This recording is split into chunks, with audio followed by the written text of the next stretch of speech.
So if you're like me, you're someone that really likes to hear what goes on behind the curtains of Rockstar games, and today is one of our lucky days if you're a person like that, because Rockstar has done an interview with Game Informer. If you don't know what Game Informer is, basically they're one of the good guys in my opinion, and they always get good interviews going, and this one was definitely not an exception of that. So in general, the interview is kind of about how GTA Online has evolved and what Rockstar thinks about that and how they see it and how obviously they viewed it. But there are a couple of things that I highlighted out of that interview and which I found very interesting to share with you guys. Obviously, if you want to read everything for yourself, there's a link in the description down below. You can read it all. It's pretty interesting to see how GTA Online has exceeded every single expectation Rockstar had of it and how much the game has changed because of it. But the very first interesting thing that I saw, and I quote, "We had discussed the idea of doing heists in a more structured content, but initial attempts at them were not very good.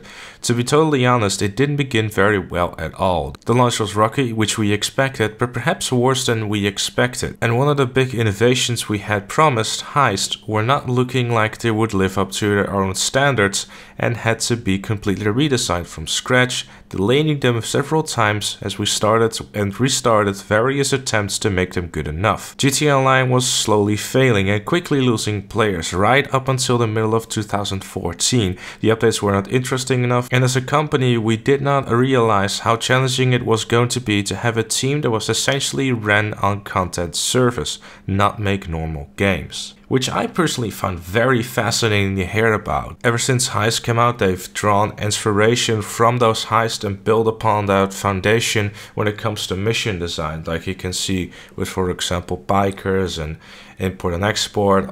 Basically, all those missions are seen as quote-unquote mini heists, I guess. They're cooperative, interesting missions that are designed for that type of player. Not, for example, what you had in previous DLCs before Heist, where it's like, here's a bunch of clothes, here's a bunch of cars, enjoy. It was a lot simpler, it was obviously a lot cheaper to make as well. And some people actually preferred it over the stuff we're getting nowadays.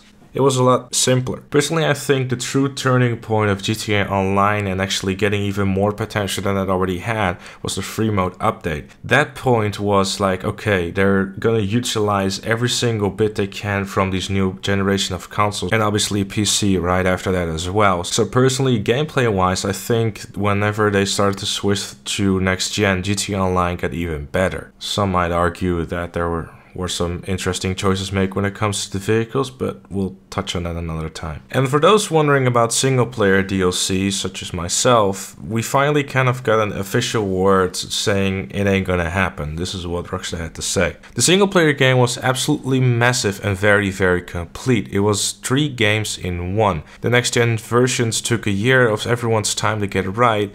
Then the online component had a lot of potential, but to come close to realizing that potential also sucked up a lot of resources. And then there was other games, in particular Red Dead Redemption 2. The combination of these 3 factors means for this game we will not feel single player expansions were either possible or necessary. Basically saying there will be no single player DLC for GTA 5.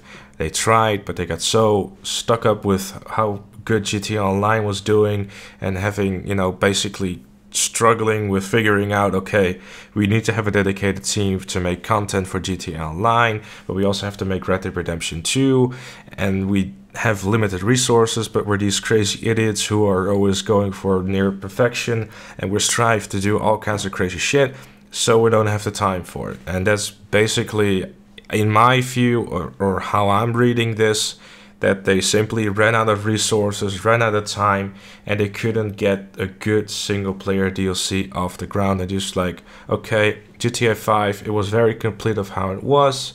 Let's just leave it and let's just focus on the potential of GTA Online. Yes, you could definitely say that GTA Online was a big part in the decision of saying, you know what, that single player DLC? Nah, never mind. Speaking of shark cards and all that stuff, by the way, they basically say that they've kind of made the right decision because they give GTA 4 and Red Dead Redemption as an example of what happens when you give paid DLC. If you have paid DLC, games will quickly die out, like it happened with Red Dead Redemption, and I can confirm this as well for Max Payne 3. If you didn't have the DLC, you would just split up, right? And it divides the player base. Call of Duty is another good example of that.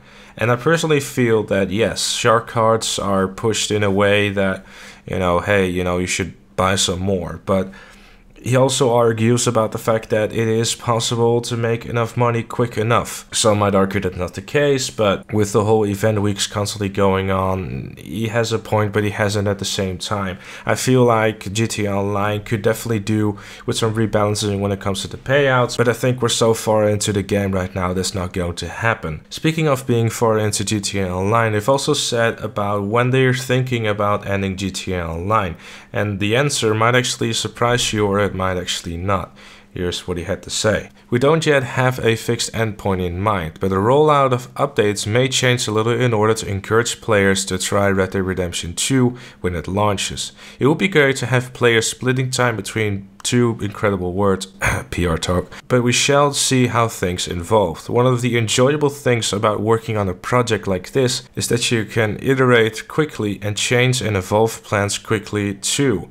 So we don't have to be as clear in our plans as with other projects. Essentially saying we're gonna keep on seeing how well GTA Online keeps doing. If at some point people are not really interested anymore in the game, we're just gonna end the support for it and we're just gonna focus on Red Dead Redemption 2. I feel like whenever we get closer to Red Dead Redemption 2, and especially when the game has launched, it's gonna be a bit of a dry period for GTA Online. They obviously want people to play Red Dead Redemption 2, and then whenever that dry period is over, they're gonna push tiny updates here and there. I don't necessarily know what they're going to do. It's very difficult to say because not too long ago Take-Two said, GTA Online is never going to end, it's gonna go on for a while, well into 2018. We got at least another year of content coming up. But now they're kind of just saying like, we're not really sure. We don't really know, There's a lot of speculation you could go about with this thing, but as far as those people who still enjoy playing GTA Online, there's more content coming your way.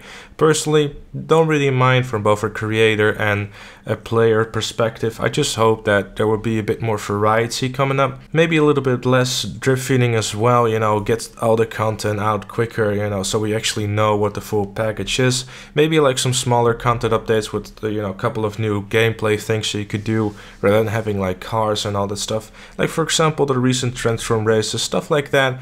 Keeps the game active and gives something new to play rather than just a new car and a new piece of clothing where you're going to be done within an hour or two. Personally, I feel like stuff like transform races are something that draws me personally back to GTA Online a lot more than just a simple car, but it's to each its own. I know there's people out there who, for example, are very much looking forward to the Hunter, Turkey, but I don't feel like that something like the Hunter is definitely, going to draw me back and make me play for hours and hours on end again. It's just going to be a vehicle that I buy and think, wow, this is really cool. And then maybe like 3 months later, I might use it in a mission, for example. I feel like Smuggler's Run in general isn't really something that a lot of people had hoped for. There's a lot of planes and stuff, but they're very expensive. And I don't really think that a lot of people want to spend like 5 million on some kind of useless plane, which is worse than the Hydra, for example.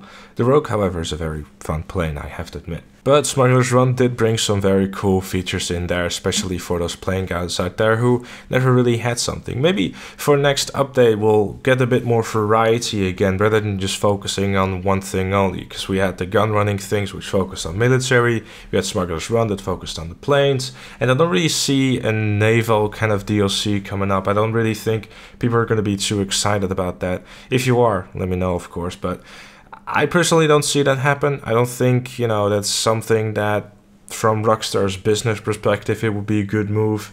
And from a players, I don't think a lot of people are going to be interested in it. Look at the planes, for example, in GTA Online. I don't really think a lot of people are purchasing them or at least interesting them, apart from those Snapmatic artists who wants all the attention, Gotta get that retweet, yo. But with all that being said, thank you also very much for watching. Let me know all your thoughts in the comment section down below. Leave a like if you enjoyed, subscribe for more, and I'll see you all later.